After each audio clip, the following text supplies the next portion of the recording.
lights. See how pretty light up. they Those are the CIC. Yeah, Okay. I'm just getting them out of the way. so That's they- fine. I started to tell you what it was, and then, I don't know, somebody else started talking to you. After that, it's been like a couple of days ago. That was fast. Doing is nothing if not efficient. It's 7 o'clock, so we'll go. Okay. We are here for a study session to talk about our code enforcement. Will all please stand for the Pledge of Allegiance? I pledge allegiance to the flag of the United States of America and to the republic for which it stands, one nation under God, indivisible, with liberty and justice for all. We have a roll call. Sure. Councilpersons Bear? Don't see him. Dupre? So no. Ross? Here. Salcido? Here. Soar? Here. Tobin? Here. And Mayor Higgins. Here. And we're going to turn the lights off for a minute so we can relax, have a nap. No, but we're going to show off our beautiful Christmas decorations. Very nice. Councilman Tobin and Our council people put this together. Councilman Tobin, Councilman Ross. Very nice. thank you. And thank you to our lovely Vanna White. And we're going to go talk about our new code enforcement. So I'm going to turn this over to our building management and see what he's got to say. Thank you, Council and Mayor. Thanks for the opportunity to be here with you tonight. This is really kind of a review. We already have gone through a long scale of goals and guidelines that we want to do. So kind of what I want to make sure that we're all on the same page is of where we've been since we started. That launching date was August 7th of this last year. And so we're about 4.5, almost 5 months. As of 2 days from now, we'll be 5 months in.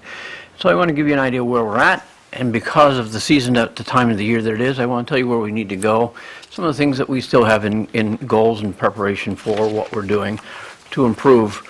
As you see, the front page is really only 2 words that matter, that we can learn to become, let me repeat that, that we can learn to become, learn to become predictable and consistent. It doesn't happen overnight, doesn't happen naturally. And so as we get through the night, I'm just, as a little bit of levity, please understand that my side hustle is a reverend. And so once I start getting into my codes and my sheets, I might just keep flying. If you don't raise your hand, stop, kick something, throw something at me, I may not stop to answer a question till the end. So if you want to hear or ask something specifically during one of the flies, the page that we're at, please don't hesitate to say, hey, can I have a question? I'll be glad to slow down enough to stop and let you ask. Otherwise, I'm assuming you're not ready to ask any questions until we get to the end. So the first subject is that we want to be consistent and predictable. It takes training and redevelopment. I've discovered so far that part of the process is deprogramming people that have other ideas of what code enforcement could be. And as you know, we're moving towards a proactive design of everything from vegetation to structural violations in our city. And in that process, it takes time to develop the software that we're doing and how we're developing that piece into it. But the fundamental foundation in changing the philosophy of our staff is that I'm sworn in as an officer of the state to uphold the public's health, safety, and welfare. I'm going to ask you to stay And by the I'll be back in microphone. Where's the lapel when I need it? There are people at home. Very good. So there's 3 things that I'm responsible for as the building official. And as I reminded everybody that's in this new division of the code enforcement, the code book starts and finishes with, it's the responsibility of the building official. The building official is responsible, the building official has the right to deputize and move people to do other activities or responsibilities, but everybody falls on the idea that we need to get predictable and consistent. So what we want to kind of briefly look at tonight, we'll skip really the first one. You can see here it's a reviewing of blight and the effects on the community. I probably don't need to spend much time in telling you folks of what that might look like and where it's been and where it grows and where it hasn't been met over the last 5 or 10 years. But we want to talk today briefly where we've progressed from August 7th till today. I'll give you some numbers. I want to remind you that the goal of this is to be proactive. We're not waiting for phone calls. We're not waiting for complaints. We want to begin to go there.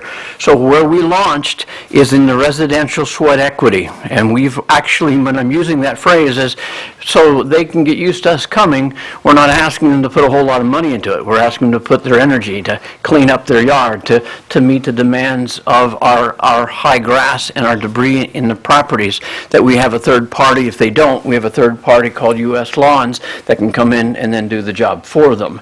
Number two, then we've addressed the issues of our alleys, and we'll talk about that in a few minutes. And then we want to go into what it takes to get to what is called permittable objects and items, things that now have to be repaired, which will cost them the responsibility of a permit, a contractor, and accountability with the building department to make sure it's done safely and correctly in the future.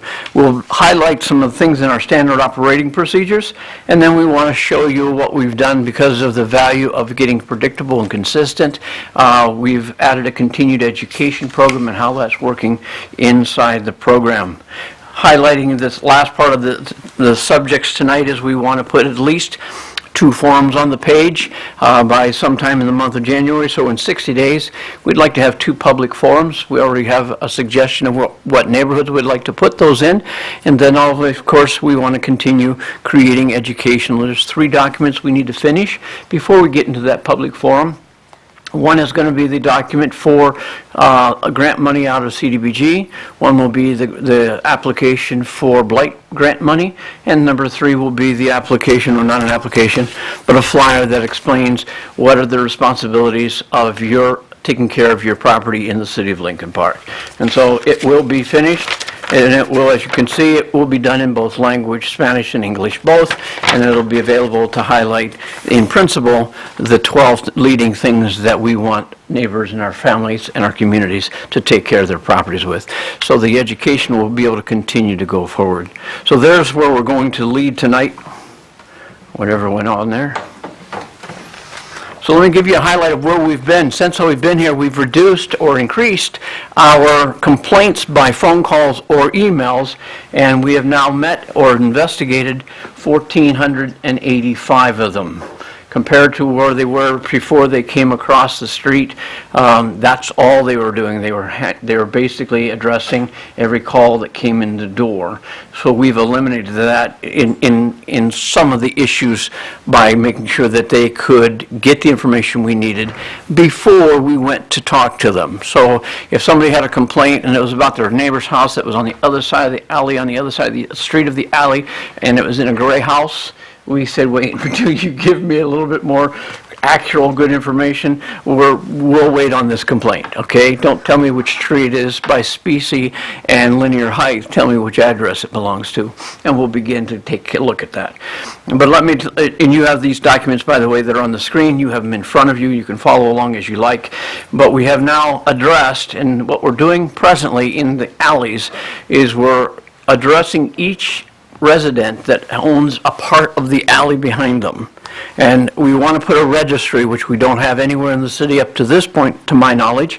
And so far, since August 7th till now, we have actually tagged 778 houses, not with violations, but with a 10-day letter noticing that if your alley isn't clean, we know you own a part of the property, you own part of the alley, and we'd like you to take care of it in the next 10 days, getting it clean, getting debris out of the way, and we'll come back and check and see how you're going.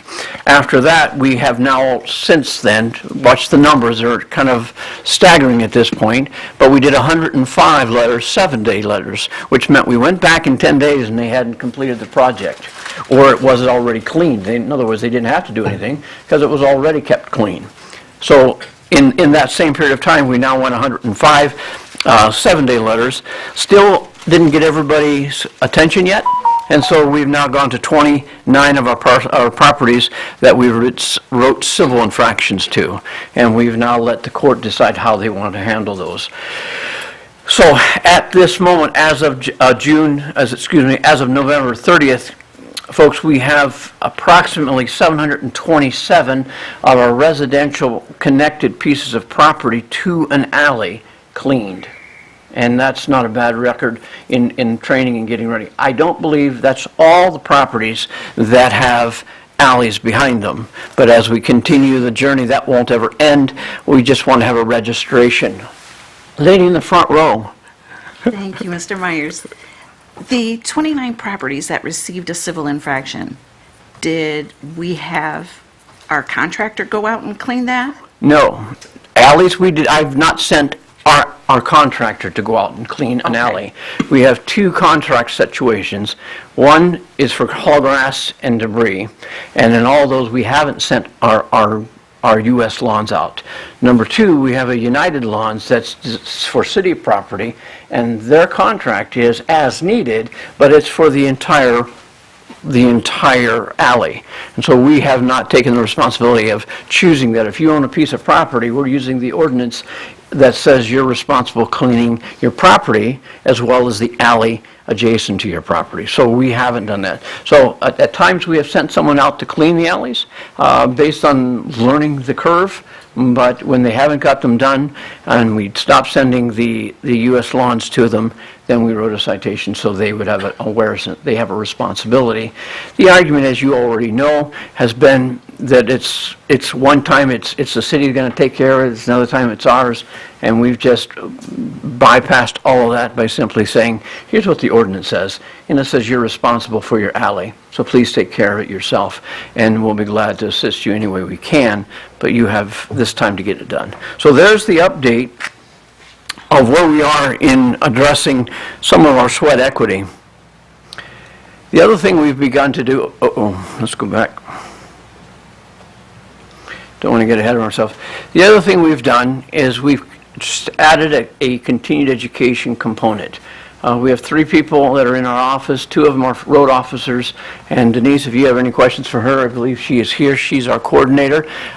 She's been working hard at learning the systems, and fortunately for her, we have a great city hall staff, and they've been more than willing in the financial, the clerk's office, the assessing's office, the CDPG department, to give her any of the information that she needs from their area to learn the field of what we're doing. And so she's had assets to get her ability and her feet on the ground as quickly as possible with the source of the rest of the departments inside the city. And so that's been a valuation that we've appreciated from the building department. Currently, we have a weekly meeting with our entire staff. We'll thin that out. It's what I call a stakeholders meeting, and that's every Monday morning. And I think we've only missed one since I've been here, since we started it. But it's about helping the staff and the field operators know what to do with the computer, know how to evaluate site inspections. The other hard part, when you're not familiar with it or you're not doing it on a regular basis, is how you interpret the code or how you interpret an ordinance. And so part of what we're trying to do is defog them from thinking what they were told versus what did you read and how are we all going to interpret it coming out of the building department. So part of our education is about addressing unique situations, unique groups of people in certain neighborhoods, and how far can we go to get it done. A lot of them would love to see themselves be more assistant to the resident, and really their job isn't to do that. Their job is to let them know there's something that needs cleaned up in blight, and they get lost when they go, well, if it's not going to get done right now, why am I doing it? So part of the training is helping them understand the long-term goal as well as the immediate response that they can give to the society that we live in, so we get a cultural change in our blight and our code enforcement. The other part we've done is we've developed the strong support, as I've already mentioned, for Denise, particularly in all of our departments that are in the City Hall. Obviously, she had no background in our financial and POs and writing reports and writing those documents, so she's had the assistance and the help of the financial department as well as the clerk's department, as well as the assessing department when we needed to identify personal addresses, people's names, and how things are accomplished. The other thing we've done recently, and I think it was on November 16th, according to my report here, is we've paved the way for all of the staff to have a 6-hour training with the International Code Council on this particular book that is which they will live and die on, which is the International Property Maintenance. And if you remember, a number of years ago, when 2015 came out, we codified that in the council to be a part of our standard for what is our property maintenance standards. My request now from them in the very near future, hopefully in the next 30 days or less, is that each of them will take an exam that'll give them a certification that they've studied, they've learned, and they've trained themselves on this book so that we can be predictable and consistent in how we do what we're going to do going forward. And so that was an addition that we've added, and hopefully, as I said, in the next 2 to 3 weeks at most, we hope that all of our staff will have passed and qualified with a certificate in the International Code Council under this chapter.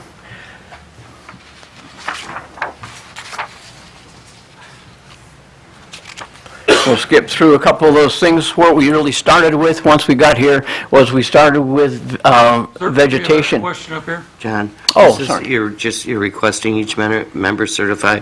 It's not a requirement, it's just a request? Well, right now, I don't have the council's approval or demand that they have to, so I just said, hey, as a professional, we're asking you to do it and get it accomplished, because then, actually, it might be an inappropriate use of my word. I said request, but in my office, I'm saying, if you don't pass, I don't send you into the field.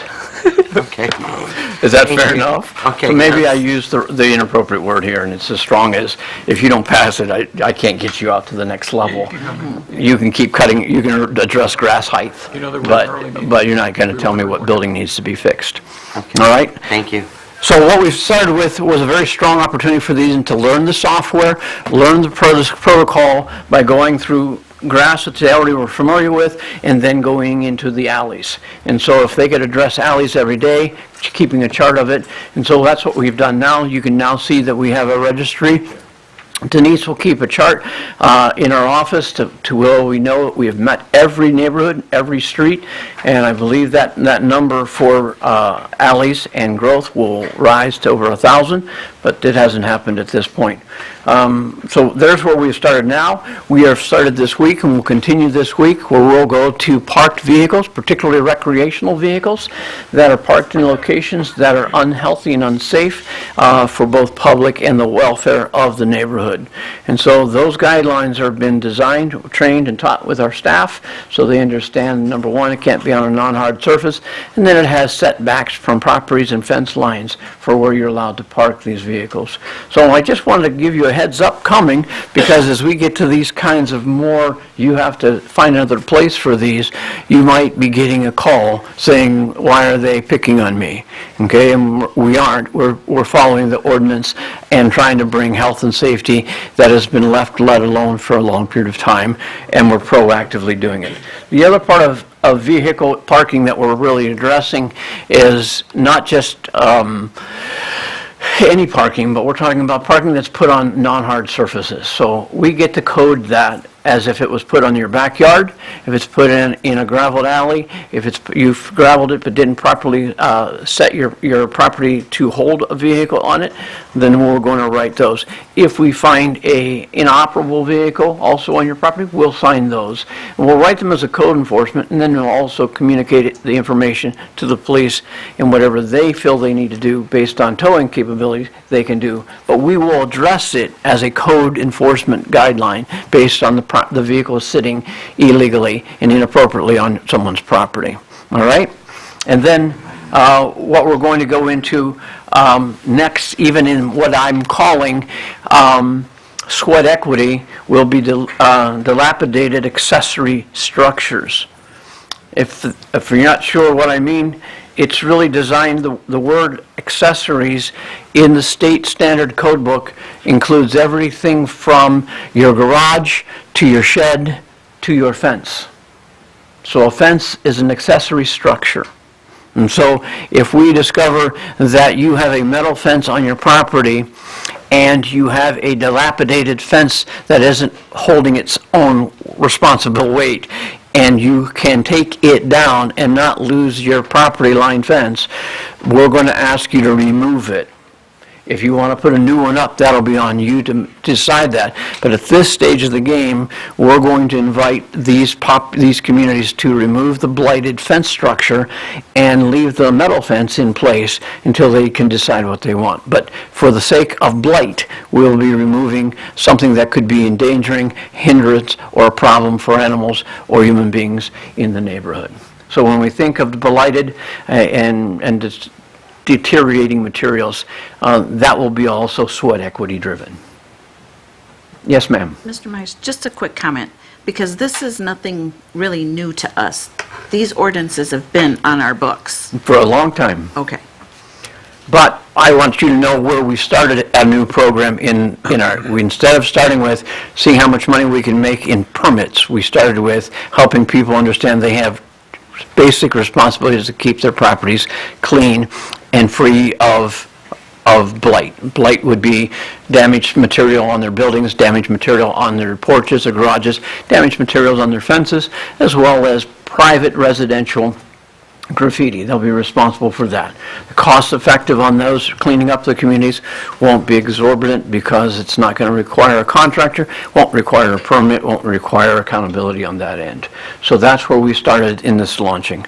But as we step into this month and January, when we go into public forums, which we'll talk about in a minute, we want to be sure that they're aware of all the other responsibilities that they haven't really been addressed for a long time in our city, but are addressed according to our International Code Council standard, which we have codified 5 years, well, when 2015 came in. So it would have been 2018 when that came into play. So our second phase of this approach was now going to come into some of the things that are on buildings and houses and properties. And my second screen, you can see it's going to address things from roofs, garages, porches, windows, steps, things that are structurally unsound and unsafe for people to continue to operate on. And so they need to know this book well enough so they can interpret it when they see it on site. And I try to remind my staff that every house is built the same, but no two houses are the same. They're just, when people live in them, they operate them differently, even though the structure of a house being built was probably built the same way, but something has changed over the time of people living in it. And so siding is there, and then, of course, the last and the highest costly factor in this will be correcting trip hazards in driveways, sidewalks, and service walks in our city. So there's where we're going to launch our next phase, which will start in January and February as we get into the spring.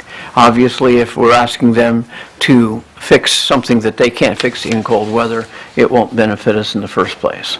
And as soon as the warm weather breaks, we'll be back to grass in alleys again as well. So that won't go away. I won't go over this in case you have any questions. Oh, let me go back to it in case you want to look at it for a minute. There is a standard operating procedure that is written in the International Code Book and in our ordinances, and it starts with an officer having an on-site eyeballs on this field determining what the violations are, and then there's a standard of state-required codes that we've been doing for years that they need to learn and implement that requires them to write, to post, to photograph, to verify that the writing identifies the violation and the time frame that is reasonable in which they should get it accomplished. And that would be the notice, not a violation, not a ticket of citation, just one that says, now we've brought it to your attention and we're asking you to address it at your earliest convenience. And so that's the process that they need to go through. It will always lean to a civil infraction, and then potentially, depending on what it would be, it has the right, please understand, it would be, I believe the number is 67604 or 08, 07. Which one? Public. 04 is the public nuisance, which in our ordinance, public nuisance is actually a misdemeanor offense.